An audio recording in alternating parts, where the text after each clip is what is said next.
So this is the Gary Rogers motorsport car of Lee Holdsworth's. It's the first time that I've driven one of these cars. There's only about 5 or 6 actual vehicle builders in Australia with V8 Supercar. So 29 cars in the field, only 5 or 6 builders. It's a weird layout. Obviously Lee is a lot smaller than I am, and it's got a lot of different stuff. It's sway bar positions, gear lever position, steering wheel position and height. A lot of different stuff that I'm used to. So let's just go and have a drive, see where we end up. So my first impressions of the Gary Rogers car is it's actually quite understeery. It's battling for front grip. Let's just do a lap. I'll take you through it. Onto the straight, second gear, straight to third, up to fourth, up to fifth, up to sixth. 265k down here, real deep, bang, on the brakes. Oh, just got it pulled up.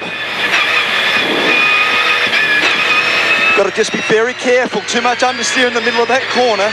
Very careful out of turn 1, through this fast S's, and then into the trickiest section at turn 5.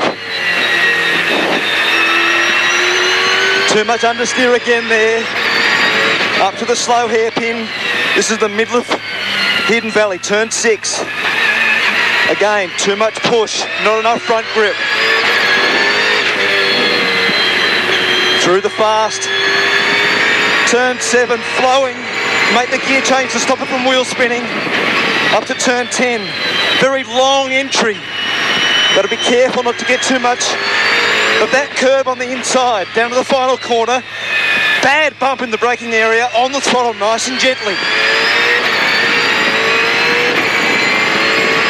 This is this big long 1 kilometre straight, very interesting. I haven't driven here for a while, and I also haven't driven a Gary Rogers car here.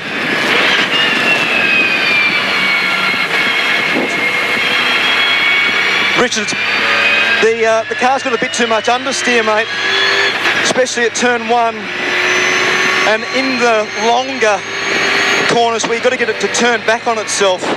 It's not, it doesn't respond well enough at the front where you think, well, mate, we've got time for a quick change. Is it a lot or is it a little bit? Do you want a big change or a little change? It needs it in the middle of sort of segment 3 of the corner. It's got to turn back on itself. I don't know what you'd normally do, but let's just fire a quick change at it, just see what it does. No worries, mate. Blaze in. We'll bleed the tyres at the same time and tweak the roll centre. Guys are ready, mate. Okay, mate, thank you.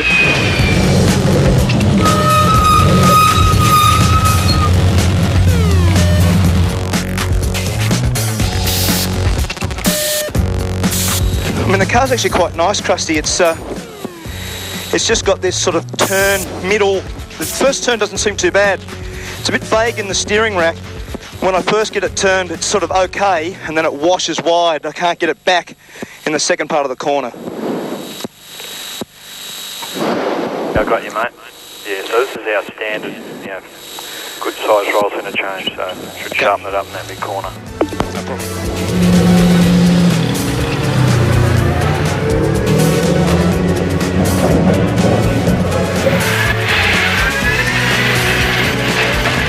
Okay. So the guys have effectively stiffened the back of the car up with a very quick change, and we'll just go and see what it's done. We've stiffened the back of the car up. The steering weight is higher. The back of the car now feels a little looser because it's stiffer and it's sliding more, but also the tyres have done a few more laps. So as we come onto the straight, you've got to predict how much grip you've got and what the change to the car might be. So 265 Ks, right down to the end, hard on the brakes. It's helped the braking a bit because it weights the front wheel, it's stiffer at the back. Definitely better out of there.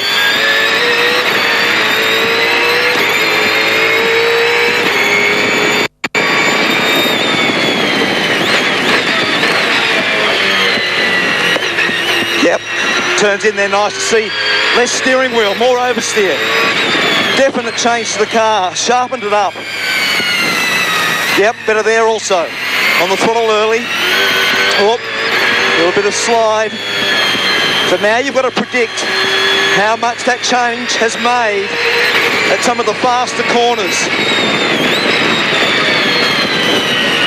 Yeah, a little bit of front wheel locking, a little bit less than before. Still got understeer there. Bad bump. Turned in nicely. More oversteer for sure. Later on the throttle. Well, that was a very interesting exercise because it sharpened the car up on the first part of the corner, gets it turned more, and it helps the car come off the corner because the car is straighter. So I would say on a lap like this, it's probably 1.5 to 0.2 of a second faster with it sharpened up, with it stiffer at the back. But good fun.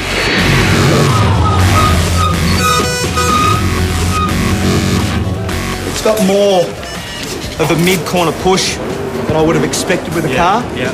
It doesn't continue to turn the way that the first part of the turn tricks you into. Yeah, okay. Like it initially... Let's put that down. Initially, when you first turn the wheel, you think, oh, it's going to be okay. And then when you, that sort of secondary part, segment 2, 3, it wants to keep on moving. Yeah, okay. And so it's not kind of balanced in Exactly. that. It doesn't steer as soon as you turn the wheel. Yeah. It's got a section of lock where it just feels like it does nothing, and then it ramps up. So then when that ramps up, it's fine. You've got some steering lock and you've got some weight. And definitely when the roll center come up, the weight improved. Yeah. But it's still that reaction of the car running wide and not being able to get back to the last part of the corner, and then therefore it's not a straight exit, then it's got exit oversteer, and that's when it converts. So what's the worst? Worst is middle of turn 1. Yeah. Yep. It's actually got left to right. It's got more understeer to the left than to the right. Definitely the oversteer is worse there. Yeah. Is that a little bit of the braking thing, you think? A little bit, but it's got more steering reaction. Like you get it in there and it holds it to it. So maybe there's a bit of camber on that corner. You know how it's a bit more oversteery there than anywhere else. At turn 6, it's got a little bit of inside front wheel locking. It locked the wheel on the first lap into here. Understeer in the middle of that is not that bad because you tend to trail the brake the whole way. The drive traction out of there is not very good for how much tyre grip it had. And definitely out of here, it's quite nervous in terms of how much throttle you can get on. So when the throw that you've got is so long, I felt like all the time, how much more is there to go? And it took me 2 laps to actually get to full throttle coming out of there. So up here understeer. No, not really. No. I felt like it was actually on the verge of wheel spinning. On the surface change, on the verge of wheel spinning. And then understeer to the left, a little bit of understeer here, and bad exit oversteer coming onto the straight. I mean, they're the key things. It's good. Thank you. Thanks, mate. It's great. Thanks, mate. Yeah, no, it's good.